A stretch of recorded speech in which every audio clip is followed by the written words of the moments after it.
Good morning to all मित्रों। आज આપણે ઓટોમોબાઈલ કમ્પોનન્ટ ડિઝાઇન સબ્જેક્ટની અંદર ચેપ્ટર નંબર 5 ડિઝાઇન ઓફ ગિયરબોક્સમાં ડિઝાઇનનો જે પહેલું સ્ટેપ છે તેની અંદર આવે છે relationship between the number of teeth, speed, torque in meshing gears. એટલે કે જ્યારે ગિયર એકબીજાની સાથે કનેક્ટેડ હોય તો આવા કિસ્સામાં તેમની સ્પીડ, તેમનો ટોર્ક અને તેમ ગિયર ઉપર જે ટીથ આપવામાં આવેલા હોય તો તેમની વચ્ચેનો સંબંધ કઈ રીતે દર્શાવવામાં આવે છે તો તેના વિશેની ચર્ચા સૌથી પહેલાં આજના ટોપિકની અંદર કરીશું। The relation of number of teeth, speed and torque are, એટલે કે ટીથની સંખ્યા, સ્પીડ અને ટોર્કનો સંબંધ જે છે તે આ મુજબ નીચે પ્રમાણે દર્શાવી શકાય છે કે જેની અંદર સૌથી પહેલા ઇક્વેશન જે છે ટોર્કનું, torque T is equal to P into 60 divided by 2πn, અથવા તો પાવરનું જે સૂત્ર છે P is equal to 2πnTe divided by 60 or 60,000, બરાબર।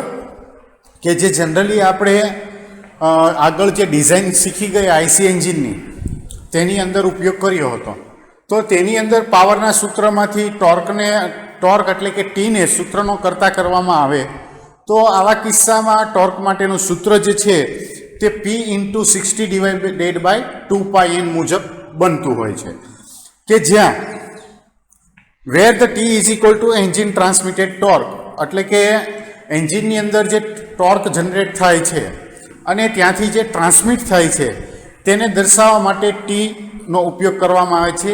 P is equal to power develop by the engine, જ્યારે P જે છે તે એન્જિનની અંદર કેટલો પ્રમાણમાં પાવર પેદા થાય છે તેની મદદથી Pની મદદથી દર્શાવે છે, જ્યારે N દ્વારા એન્જિનના રિવોલ્યુશન પર મિનિટ એટલે કે RPM કેટલા છે, સ્પીડ એન્જિનની કેટલી છે તે પણ દર્શાવવામાં આવતું હોય છે।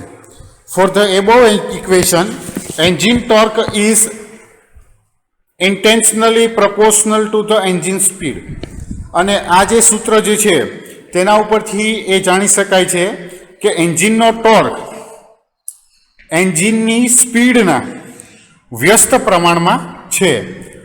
Therefore when the engine speed are increased the torque will be decreased and the engine speed are decreased the torque will be increased। એટલે કે આ જે સંબંધ છે બંને વચ્ચેનો, તો તેની ઉપરથી એક વસ્તુ ખ્યાલ આવે છે, એ વાતની ખ્યાલ આવે છે કે જો એન્જિનની સ્પીડ વધારવામાં આવતી હોય તો આવા કિસ્સામાં ટોર્ક જે છે તે ઘટતો જાય છે, અને જો એન્જિનની સ્પીડ ઘટાડવામાં આવે તો ટોર્કની વેલ્યુ વધતી જાય છે। when the vehicle starting from the rest, accelerating, hill climbing and meeting other resistance, a high torque is required at the driving wheel। એટલે કે જ્યારે વ્હીકલ દ્વારા શરૂઆત કરવામાં આવે છે, વ્હીકલની શરૂઆત કરવામાં આવે છે, તેને એક્સલરેટ કરવામાં આવે છે, અથવા તો ઢાળ ચડતા હોઈએ કે પછી કોઈ પણ કારણોસર રેઝિસ્ટન્સનો સામનો કરવાનો થતો હોય તો આવા કિસ્સામાં ડ્રાઇવિંગ વ્હીલને ફેરવવા માટે વધારે ટોર્કની જરૂર પડતી હોય છે, અને આ સમયગાળા દરમિયાન જે સ્પીડ હોય છે તે પ્રમાણમાં ઓછી રહે છે। The gear ratio of the gear train is determined as the ratio of input speed to output speed, or it may be obtained by using the following formula। એટલે કે ગિયર ટ્રેનનો ગિયર રેશિયો જે છે તે input speed અને output સ્પીડના રેશિયા દ્વારા વ્યાખ્યાયિત કરી શકાતી હોય છે, અને તેને માટે જે સૂત્ર છે તે નીચે પ્રમાણે બને છે। આગળ હવે ઇક્વેશન જે છે એ જોઈએ। Gear ratio is equal to number of teeth on driven gear upon number of teeth on driver gear.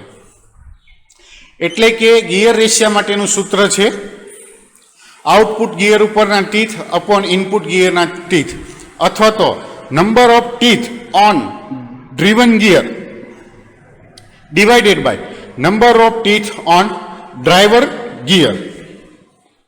Torque ratio માટેનું સૂત્ર જે છે તો એ પણ આપણે આની મદદથી તારવી શકીએ છીએ કે જેની અંદર આપણને મળે છે torque ratio is equal two output torque upon input torque.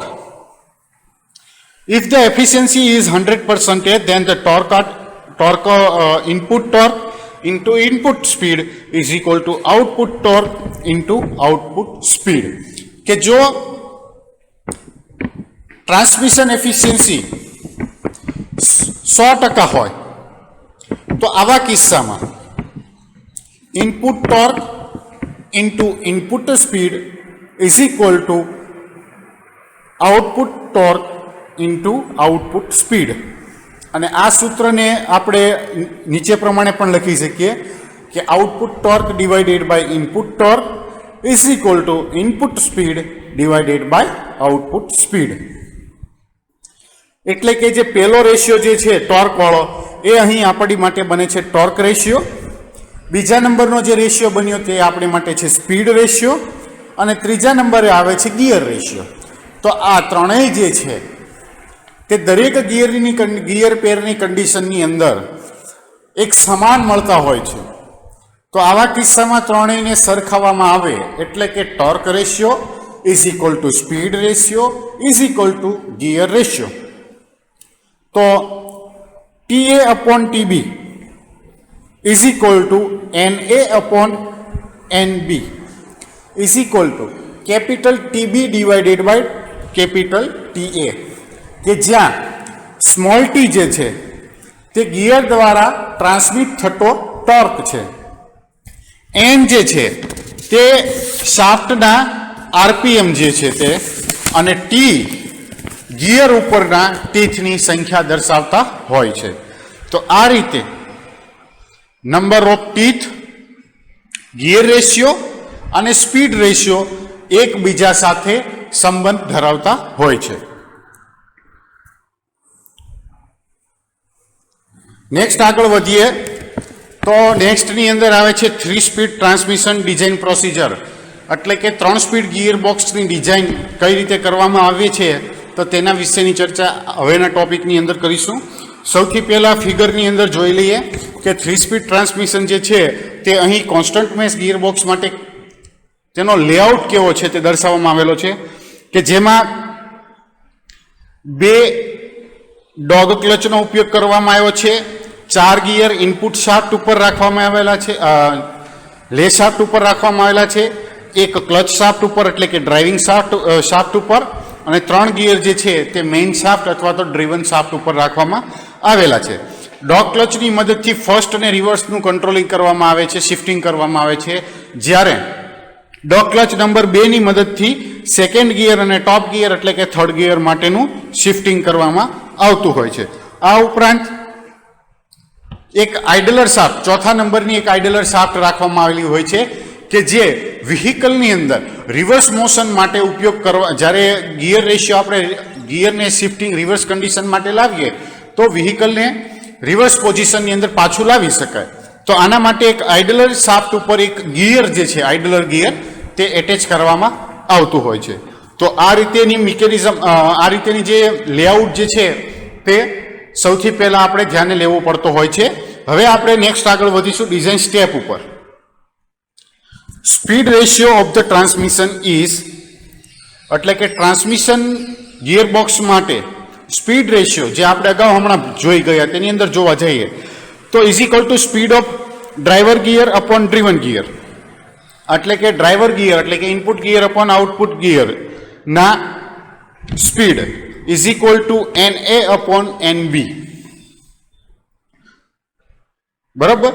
એટલે પછી આવે છે ટીથ પોઈન્ટ ઓફ વ્યૂ, તો કે number of teeth on driven gear upon number of teeth on driver gear. Teeth રેશિયોની અંદર ડ્રીવન ગિયર ઉપર કેટલા ટીથ જે છે તે અને ડ્રાઈવર ગિયર ઉપર કેટલા ટીથ છે તો તે બંનેની મદદથી આપણે ટીથ રેશિયો જે છે તે ફાઇન્ડ આઉટ કરી શકીએ છીએ. અને તેના માટે આપણે ઉપયોગ કરીએ છીએ capital TB divided by TA.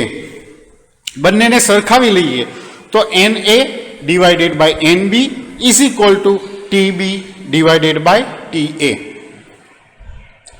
હવે ફર્સ્ટ ગિયર અથવા તો લો ગિયર માટે જો ગિયર રેશિયો ફાઇન્ડ આઉટ કરવો હોય તો તેના માટેનું સૂત્ર છે G1 is equal to gear ratio G1 is equal to NA upon NB into NC divided by ND.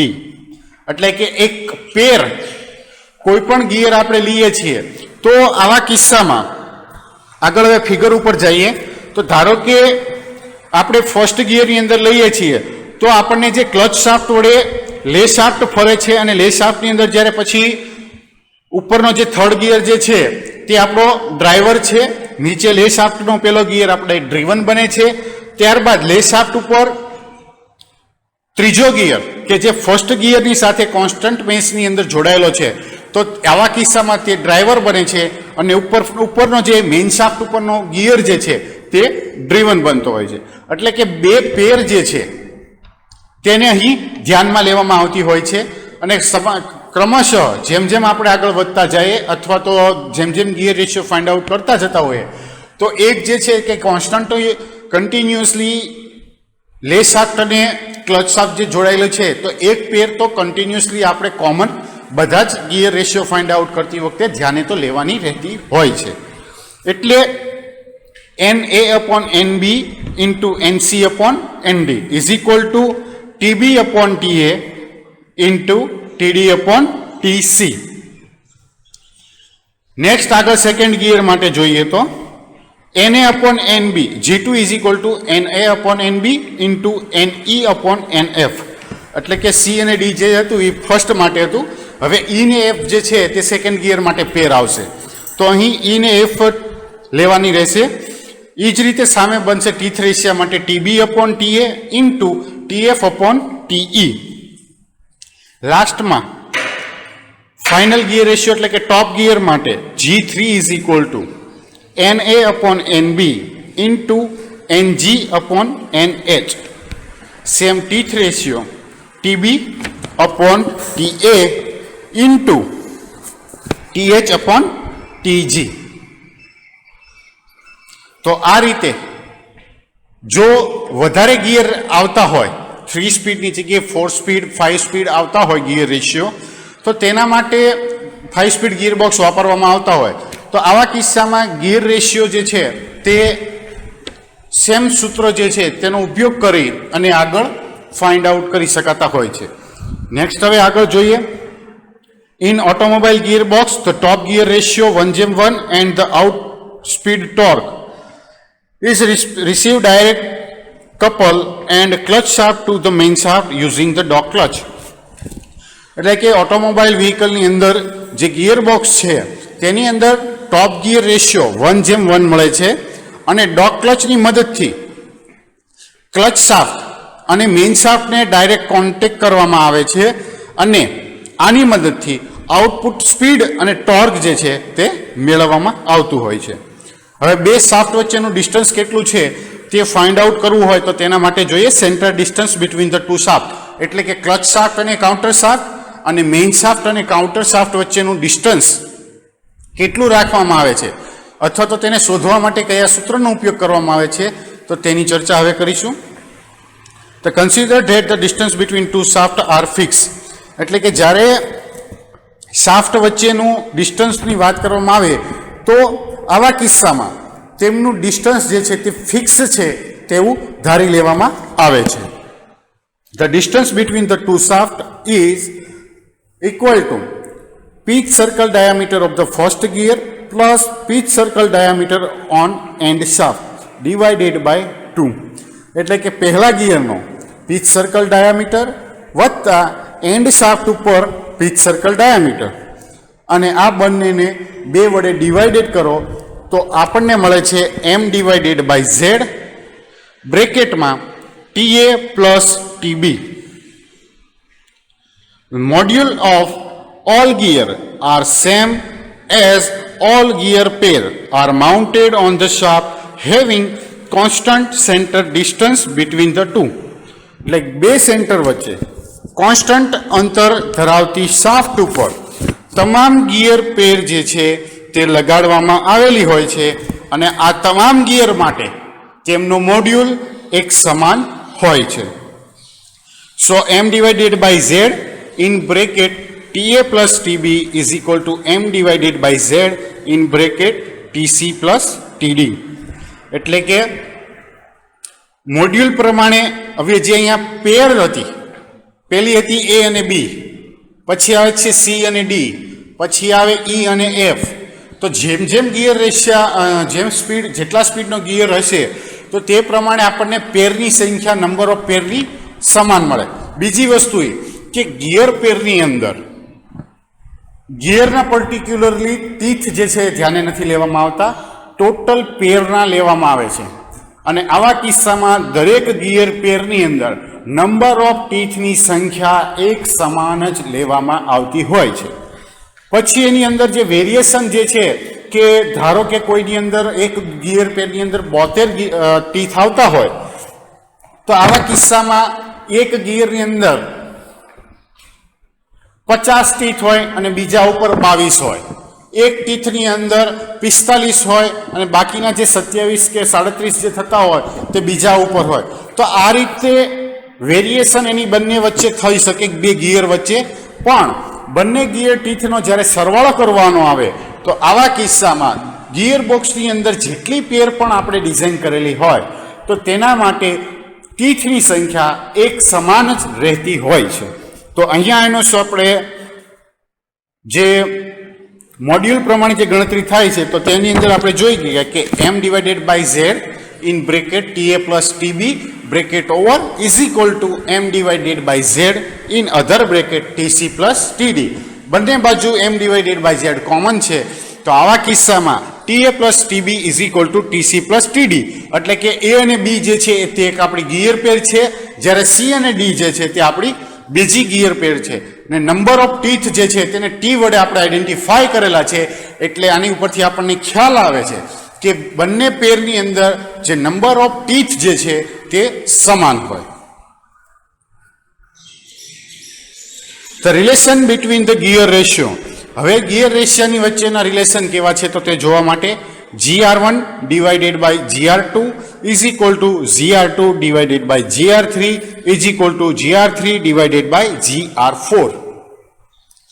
એટલે કે ગિયર રેશિયો જે છે તે આપણે ફાઇન્ડ આઉટ કરવો હોય તો તેના માટેનો એક સંબંધ પણ અહીં દર્શાવેલો છે કે જેની અંદર પહેલા ગિયરનો રેશિયો અને બીજા ગિયરના રેશિયાનું રેશિયો, બંને ગિયર રેશિયાનો રેશિયો, પછી બીજા gear divided by third gear ratio અને third gear ratio divided by fourth gear ratio. અને આની ઉપરથી આપણને મળે છે G1 upon G4. The gearbox are so designed reduce take place in the equal quantity at each gear pair. દરેક gear ઉપર સમાન માત્રામાં રિડક્શન થાય તે રીતે ગિયર બોક્સની ડિઝાઇન કરવામાં આવતી હોય છે. સો GR2 is equal two under route GR1 plus GR3. એટલે કે GR2 જે છે ગિયર રેશિયો GR2 તેને બીજી રીતે જો બે ગિયર રેશિયાની મદદથી શોધવો હોય તો ફર્સ્ટ ગિયર અને થર્ડ ગિયર એટલે કે ઓડ ગિયરના સરવાળાનું અંડર રૂટ લેવામાં આવે તો આવા કિસ્સામાં આપણને ઇવનની અંદર GR2 જે છે તે આપણને મળી શકે છે. અને જો GR3 ફાઇન્ડ આઉટ કરવો હોય તો આવા કિસ્સામાં ઇવનના જે પહેલા બે ગિયર રેશિયા છે એટલે કે GR2 અને GR4 નો સરવાળો કરતા અને ત્યારબાદ તેનું જો અંડર રૂટ કાઢવામાં આવે તો આવા કિસ્સામાં ઓડ નંબરમાં GR3 ની વેલ્યુ જે છે તે આપણે સરળતાથી મેળવી શકીએ છીએ. vehicle speed in each gear V is equal to pi dn divided by gr into 60 divided by 1000 in kilometre પર અવર. એટલે કે વ્હીકલની સ્પીડ જે છે તે દરેક ગિયરની અંદર જો ફાઇન્ડ આઉટ કરવી હોય તો આવા કિસ્સામાં V નું સૂત્ર જે છે તે આ પ્રમાણે બને છે V is equal to pi dn divided by gr into 60 divided by 1000. કે જ્યાં પાઈની વેલ્યુ જે છે તે કોન્સ્ટન્ટ હોય છે, ડી છે તે ડાયામીટર, વ્હીલનો ડાયામીટર લેવામાં આવે છે, જ્યારે એન જે છે તે એન્જિનના આરપીએમ લેવામાં આવે છે, જીઆર જે છે તે પર્ટિક્યુલર જે તે ગિયર રેશિયો જે છે તે અહીં લેવામાં આવતો હોય છે અને જ્યારે ગિયર રેશિયોની વાત આવતી હોય અને વ્હીકલની સ્પીડ શોધવાની હોય તો આવા કિસ્સામાં ઓવરઓલ ગિયર રેશિયો લેવાનો હોય કે જેની અંદર Excel ratio, back Excel ratio, differential Excel ratio, crown pinion Excel ratio, આ જે ત્રણેય રેશિયા જે છે તેને અલગ અલગ નામ આપી અને એક્ઝામ્પલની અંદર પૂછવામાં આવે પણ હકીકતમાં તે ત્રણેય વસ્તુ એક જ છે અને ગિયર રેશિયો આ બંનેનું મલ્ટિપ્લિકેશન કરતાં જે વેલ્યુ મળે છે કે જેને આપણે ઓવરઓલ ગિયર રેશિયો કહીએ છીએ અને અહીંયા વ્હીકલની સ્પીડ શોધીએ ત્યારે ઓવરઓલ ગિયર રેશિયોને ધ્યાનમાં લેવાનું થતું હોય છે. ત્યારબાદ જે વેલ્યુ મળે તેને આપણે 60/100 વડે 1000 વડે મલ્ટીપ્લાય કરીએ તો આવા કિસ્સામાં જે આપણને સ્પીડ મળી છે તે આપણને કિલોમીટર પર અવરની અંદર મળે. તો અહીં આપણે ઓટોમોબાઈલ વ્હીકલ માટે જે ગિયરબોક્સની ડિઝાઇનમાં કઈ રીતે કરવામાં આવે છે તો તે અહીં પૂરું કરીએ.